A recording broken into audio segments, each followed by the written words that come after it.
Spinout Lightning McQueen is a diecast that makes absolutely no sense without any context. Of course, we all know that this McQueen comes from the iconic scene where Lightning McQueen crashes through Radiator Springs and ends up with a fence post wrapped around him full of barbed wire and 2 tires from Luigi's on top of his eyes. It's a very iconic moment in the movie, and the fact that it has a diecast makes perfect sense. But to someone who's never seen the Cars movies, just looking at this, what is this, right? How would you rationalize this? If you had never seen the Cars movies, which I'd assume all of us have, and if not, why are you on this channel? No offense, please stay. What do you think this is? How do you explain this if you don't know this scene from the movie? It's absolutely insane, and it's a diecast that I absolutely love. Anyway, guys, welcome back to another review and to another Wayback Wednesday, where we go way back to take a look at older Cars diecast releases. This guy was first released in, I believe, 2008. He's been released several times throughout the years, most recently in 2022, one of several Cars 1 McQueen variants to be released in 2022. And for a 2008 diecast, this is really impressive. Now remember, back in 2008, most diecast variants didn't even have different expressions from the original variants. So just getting all this is really something very impressive.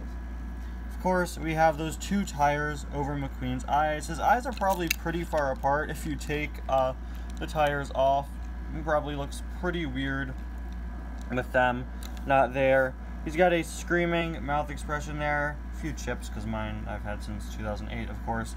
And I've just got to say, this is just spot on to his expression in the movie. It is really, really accurate to the face he's making in the actual scene where this happens to him in the first Cars movie. We've got the Rusty's logo there on the hood, this barbed wire all over, which is actually textured. Like, it's not just painted on, it is molded on top of this McQueen, which is really nice.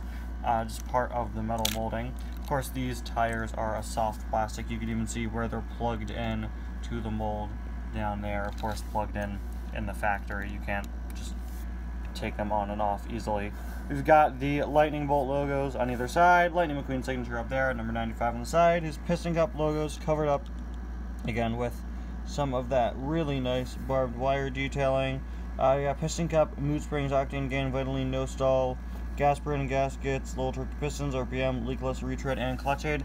Actually, the way I believe the barbed wire works is, for the most part, it's just these stripes that are actually textured. The rest, the additional details, like the parts that are actually sticking out, are all just painted on. Those are not textured, just these stripes are, which is very interesting, but I guess it makes sense. It's probably just easier that way.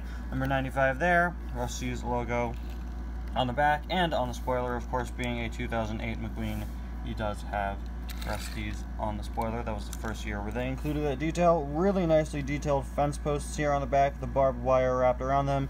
You just barely see Lightning's rookie stripe with the medicated bumper ointment slogan there.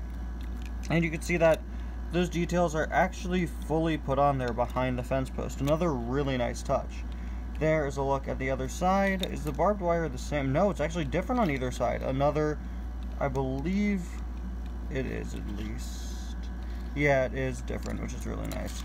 Just a really nice touch. A lot of very nice details on this diecast. He's so well made, especially for a diecast from really early on in the line. It really is quite impressive that they pulled this off for Cars diecasts all the way back in 2008. It proves that they've always been dedicated to making movie accurate and detailed cars when it comes to accessories and molds like this, and it's something that I really respect. Is everything 100% accurate?